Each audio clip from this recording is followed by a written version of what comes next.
Sharon Mitchell. And welcome, everybody, on this Monday evening. We hope you had a good weekend. Welcome to you, Sharon. Thank you, Teresa.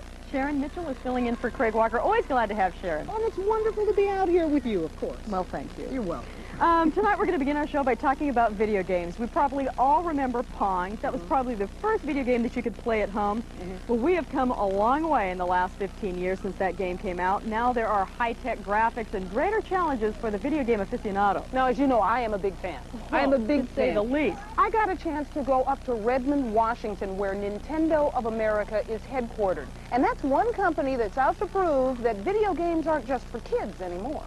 Nintendo Gameplay, this is Jenny. How may I help you? You've only been through the first cement pit. Well, the Final Fortress is kind of a magical maze. Right under the wet paint sign? Well, you're going to come across this big sea serpent.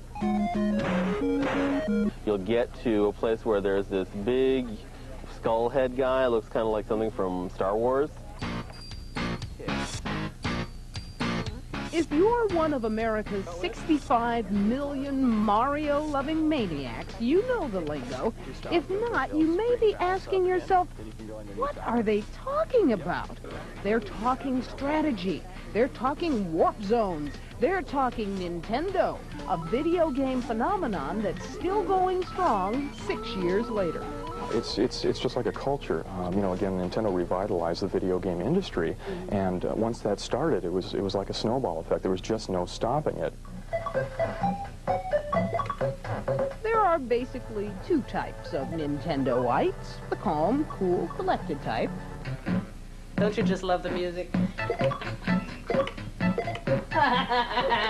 And the out-of-control, impatient, get-the-straight-jacket-ready, stubborn, manic type, like yours truly.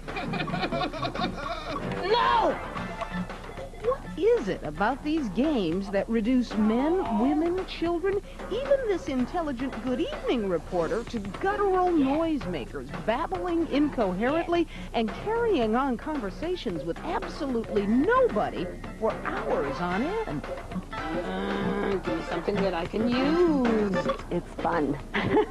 Some of the games are just really mentally challenging. The name of the games is The Games.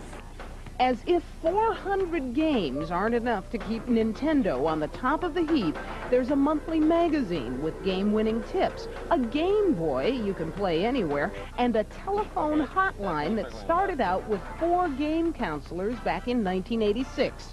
Today, 200 game counselors based in Redmond, Washington, field questions from players all over the United States, Europe, and Canada. And we're taking 140,000 calls a week, which is 20,000 a day, if that means anything. It's incredible. Players call in for a variety of reasons. Number one, and probably the most popular, is how do I get through this game? How do I defeat Ganon in The Legend of Zelda? How do I drive my car? How do I make pit stops? It could be just about anything. They're also calling to tell us what games they've accomplished, or and more importantly, probably, to give us tips. And once you stop, it'll bounce up again. Then you can go underneath that one. Yep.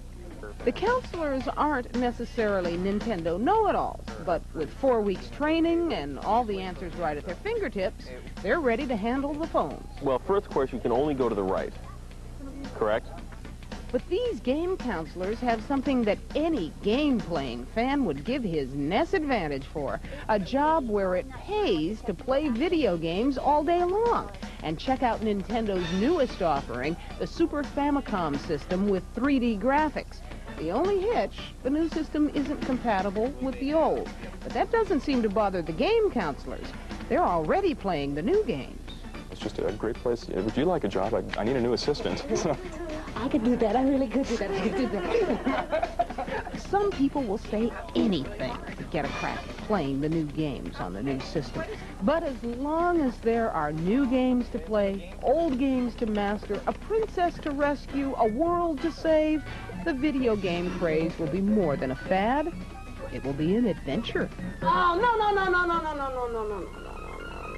That new Famicom system will cost you about $200, but it won't be out until August or September. And you're not going to believe this. My mother She's already put in a bid for what she wants for Christmas. Guess what she wants? The Famicom system. She wants the Famicom. You know, it doesn't surprise me. Like mother, like daughter, it runs in the genes. It does, it does. You're pretty intense at those games. You think I'm scary, Sherry. Well, you know, I like a good game. You think I'm intense, though. I caught up with a kid who is not only intense, but he is a champion. His name is Robin Mahara.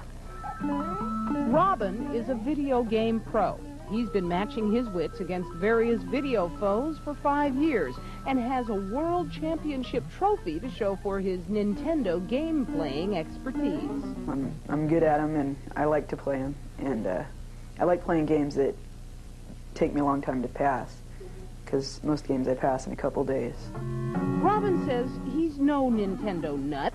He doesn't sit here for hours on end and watch the world go by, but when he is in the mood for Mario or one of his other favorite games, he gets down to some serious game playing. It takes a lot of hand-eye coordination. I'm better under pressure. Robin got the chance to play under pressure in world competition after a disappointing failed attempt right here in Portland. I lost here because I wasn't very good, and then I practiced over the summer. Then me and my mom went to Oakland, where I won that trophy. And, and I won there, and then they gave us tickets to go to L.A. in December. And I placed third. That's right. You're looking at the world's third best Nintendo player in the 12 to 17-year-old category. Our resident video wizard says the formula for success is simple. It takes the calm, cool, collected approach and lots of concentration. So I've learned today that there are basically two styles of play. There's your style, which is very vocal and very physical, and then his style of play, which he is so quiet. Yeah, but don't let his quiet exterior fool you. This is one guy who lets his fingers do the talking.